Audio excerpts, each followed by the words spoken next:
Okay, the next step is to pin your pockets onto your bag. You are required to have one pocket on your bag, but you have the capability of doing more. So what you're going to do is you're going to grab one layer of your bag, and you're going to take your one pocket, and you're going to just stick it right in here. Make sure you're a good inch down from the top, because we're going to sew across there. And the same goes from any other edge. Make sure you're a good inch away. I'm thinking right here looks pretty nice. So once I have my pocket pinned where I want it, I need to pin it.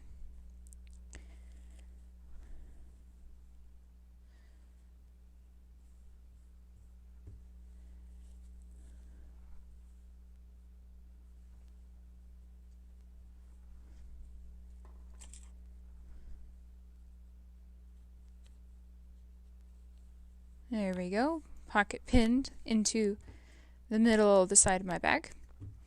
Please note your fabric provides you with the ability to make 4 pockets. You could put one on each side of the outside and one on each side of the inside if you so desire.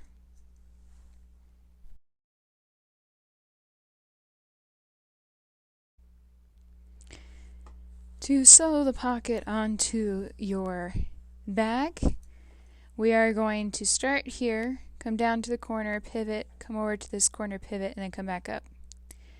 The trick is when you put things in pockets, you pull on right here usually. So these top 2 corners need to be reinforced.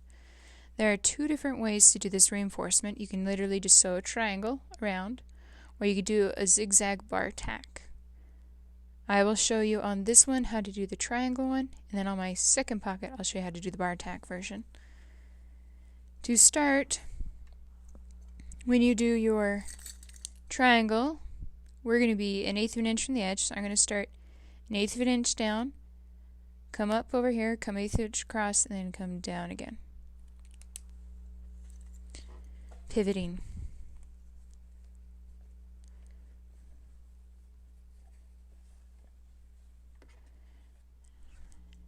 We're going to make this a small 1/8 of an inch. So I'm going diagonally toward this edge.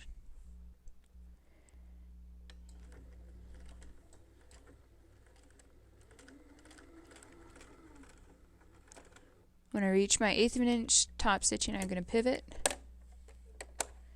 and turn so I can come across this top edge. That was about 2 stitches, and I'm pivoting to come straight down. If you're doing something where you're really concerned about how that looks, you'd count and measure and draw this well, and then make sure the 2 stitches on this side is the same amount you do on this side.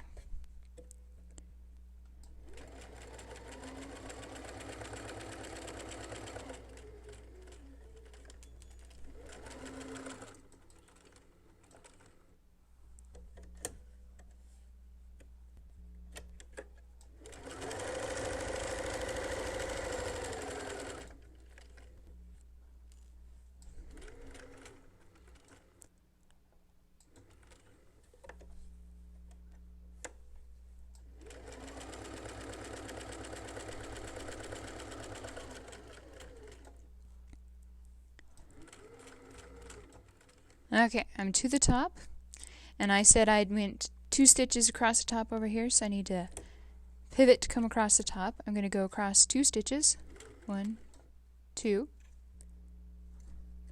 and I'm going to lift this. Actually, I did 3. And pivot so that I can come diagonally back toward this side, try and have about the same angle. You could count those stitches too if you wanted.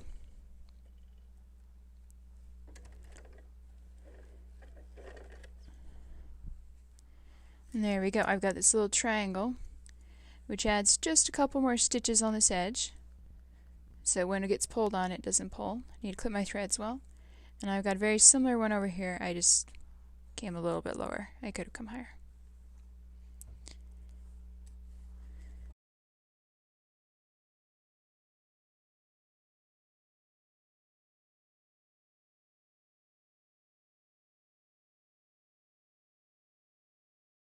Your second option is to do a bar tack. To start the bar tack, you just sew around normal. Don't even worry about triangles up in this corner.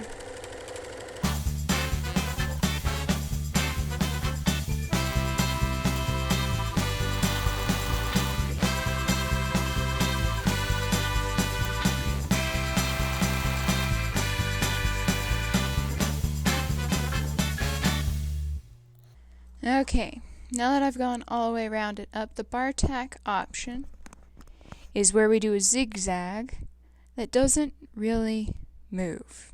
It does a little bit, not very much. You can do your zigzag setting. Make sure the width is a little bit more skinny. We only want about 2 wide.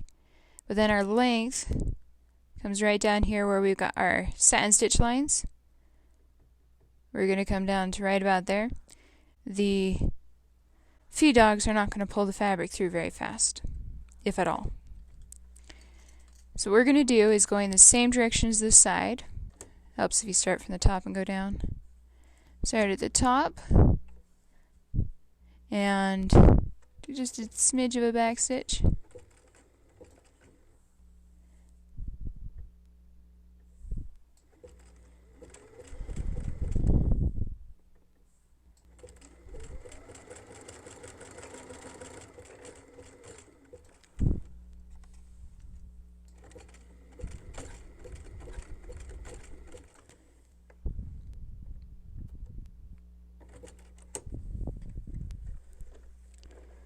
There we go. Basically, I just sewed a knot there. A little bit longer is better, but mine stopped moving, so you need to make sure your stitch length is long enough that it actually will move. And you'll come and do the same thing on this side.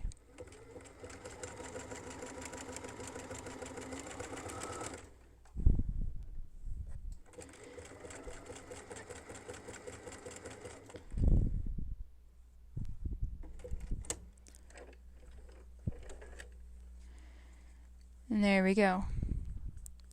I just have this extra close together zigzag right here at the top that reinforces it so that when it pulls on, it can't come out.